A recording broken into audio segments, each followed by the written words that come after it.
அவர்களே,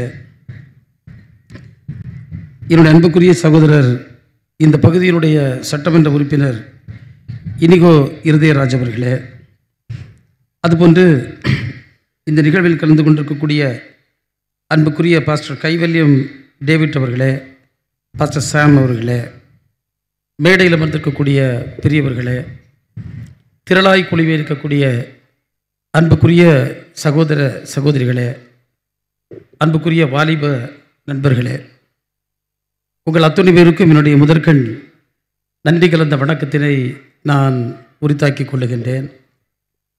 என்னை பேச அழைக்கும்போது நம்முடைய பிரதர் டேவிட் கணேசன் அவர்கள், நீங்களெல்லாம் பொது வாழ்விற்கு வர வேண்டும், அரசியலில் வந்து பெரிய பொறுப்புகளை ஏற்க வேண்டும் என்று கூறினார்கள்.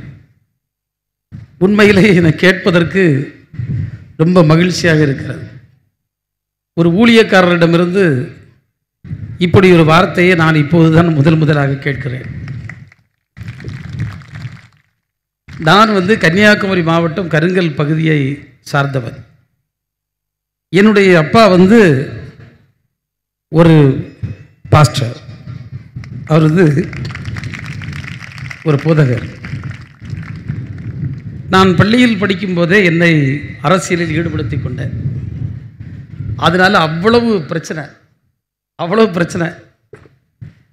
ஏன்னா எங்கள் அம்மாவும் அப்பாவும் மிக தீவிரமான ஒரு பக்தி வைராக்கியத்தோடு கூடிய வாழ்க்கையை வாழ்ந்து கொண்டிருந்தார்கள். அவர்கள் அரசியல் என்பது அந்நியமாகப்பட்டது, அதில் கடுமையான எதிர்ப்பு. ஆனால் நான் அதையும் மீறி பொது வாழ்க்கையில் ஈடுபட்டு கொண்டிருந்தேன். உண்மையிலேயே நான் முதல் முறையாக சட்டமன்ற தேர்தலில் போட்டியிடுகின்ற நேரத்தில் நம்முடைய சாது இயேசுதாஸ் அவர்கள், அவர் மிக மூத்த சாது, தன்னுடைய வாழ்க்கையை அர்ப்பணித்து கொண்டவர் கிறிஸ்தவத்திற்காக. லட்சோப லட்சம் மக்களுக்கு அவர் வழிகாட்டியவர், பல போதகர்களை உருவாக்கியவர். நான் ஒருமுறை அவரிடத்தில் சென்ற நேரத்தில் அவர் என்னிடத்தில் சொன்னார், ஒவ்வொருவருக்கும் ஒரு அழைப்பு இருக்கிறது, உனக்கு அந்த அழைப்பு இருக்கிறது என்று சொன்னால் அது நல்லது, நீ அதை செய் என்று சொல்லி என்னை அவர் ஆசீர்வதித்து அனுப்பினார். உண்மையிலேயே அது ஒரு மறக்க முடியாத சம்பவம். இங்கு இளைஞர்கள் எல்லாம் இருக்கிறீர்கள். நான் இளைஞர்களுக்கு ஒன்றை நான் சொல்ல கடமைப்பட்டிருக்கின்றேன்.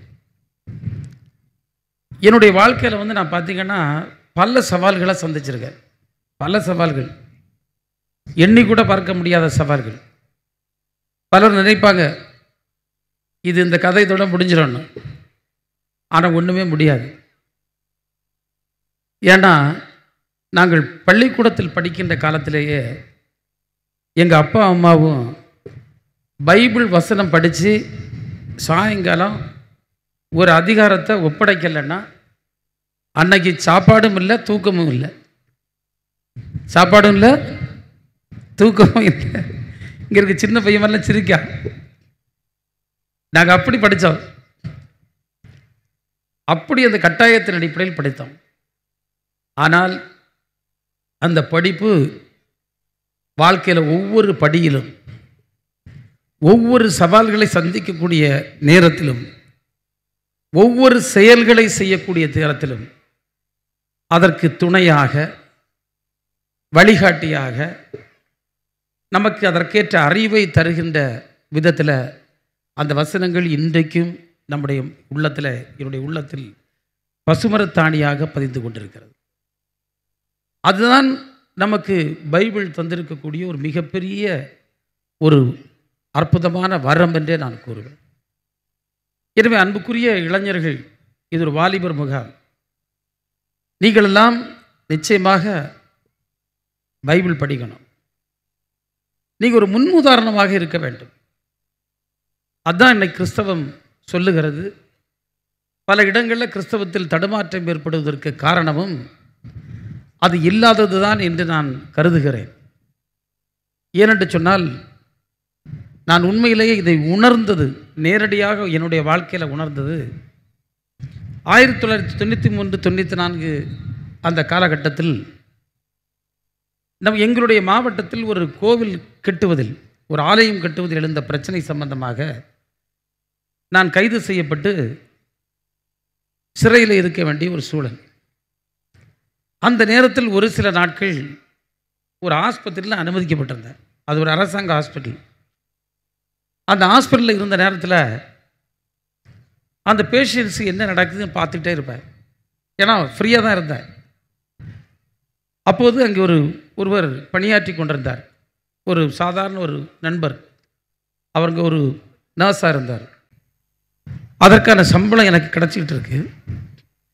நீங்கள் ஒரு ஏழை, இந்த பணத்தை வச்சு நீங்கள் சந்தோஷமாக ஒரு பால் பழம் வாங்கி குடிங்கன்னு சொன்னார். எனக்கு உண்மையிலேயே லஞ்சம், ஊழல் இதெல்லாம் ரொம்ப பெருகி வருகின்ற காலம். பணம் பத்தும் செய்யும், பணம் பாதாளம் வரை பாயும், நல்லவரானாலும் இல்லாதோரே நாடு மதிக்காது என்றெல்லாம் பணத்தை சுற்றி பல பழமொழிகளை மக்கள் பேசுகின்ற இந்த காலகட்டத்தில் இப்படி ஒரு மனிதன் சொல்லுகிறாரே என்று பார்த்து அவரை அழைத்தேன். அவளை அழைத்து பேசிய போது சொன்னார், அண்ணா, நான் ஒரு எளிமையான ஒரு கிறிஸ்தவன். நான் இதை நான் செய்யக்கூடாதுன்னு சொன்னார். உண்மையிலே எனக்கு அது கேட்டபோது இதுதான் ஒரு சாட்சி, இதுதான் ஒரு சாட்சி. அவர் ஒரு சாதாரண மனிதன், ஒரு ஹாஸ்பிட்டலில் ஒரு நர்ஸ். அவர் வார அன்னைக்கு அந்த வார்டு கிளீனாக இருக்கும். அவர் வார அன்னைக்கு பேஷண்ட்ஸ்ட்டு அன்பாக பேசுறார். அவர் வார அன்னைக்கு காசு கொடுக்கிற திரும்ப கொடுக்காரு. யோசித்து பாருங்க, இன்னைக்கு இது எங்கே இருக்குது? எனவே கிறிஸ்தவம் என்பது நம்ம ஒரு ரோல் மாடல்ஸ், ஒரு நல்ல ரோல் மாடல்ஸை உருவாக்கணும். இன்றைக்கு இது ஒரு இளைஞர்களுக்கான ஒரு மாநாடு. ஒரு மிகப்பெரிய அளவில் லட்சம் மக்கள் இருப்பீர்கள் என்று கருதுகின்றேன். அவ்வளோ பேர் இருக்கக்கூடிய இந்த அற்புதமான கூட்டம். இந்த கூட்டத்தில் நல்ல அவர்கள் ஆசியுரை வழங்க இருக்கிறார்கள். நாம் வாழ்ந்து கொண்டிருக்கக்கூடிய உலகம் இன்றைக்கு பல்வேறு சவால்களை சந்தித்து கொண்டிருக்கிறது. சமூகத்தில் பல்வேறு பிரச்சனைகள், பல பிரச்சனைகள், வேலைவாய்ப்பின்மை, ட்ரக் அடிக்ஷன், பெண்களுக்கு எதிரான கொடுமைகள், பொறுமை இல்லாமல் மனுஷன் இருக்குது, டென்ஷன், இப்படிலாம் பேசிகிட்டு இருக்கான். இனி பொருளாதார பிரச்சனைகள் பார்த்தீங்கன்னா, 2 நாளைக்கு முன்னே கூட செய்தி பார்த்தேன். ஒரு மனுஷன்ட்ட பல லட்சம் கோடி, அது ரொம்ப பெருமையாக பேசாங்க. ஆனால் ஒரு பக்கத்தில் ஒரு சான் வயிற்றுக்கு உணவும், உடுப்பதற்கு உணையும், உறங்குவதற்கு இடமும் இல்லாமல் தத்தளித்து கொண்டிருக்கக்கூடிய மக்கள். பல்வேறு பிரச்சனைகள் பொருளாதாரம் சார்ந்து, கடன், துன்பம், அப்படி வேலைவாய்ப்பின்மை. இனி பார்த்தீங்கன்னா சுற்றுச்சூழல் பிரச்சனை. நாம் இயற்கையை அழித்து கொண்டிருக்கின்றோம். பல இடங்களில் இயற்கை சீற்றங்கள் ஏற்படுகிறது, பல அழிவுகள் ஏற்படுகிறது. கோபுரத்தில் வாழ்ந்தவன் தரமட்டம் ஆயிரான். இப்படிப்பட்ட பிரச்சனைகள் போய்கொண்டிருக்கிறது. இனி பார்த்தீங்கன்னா அரசியல் பிரச்சனைகள்.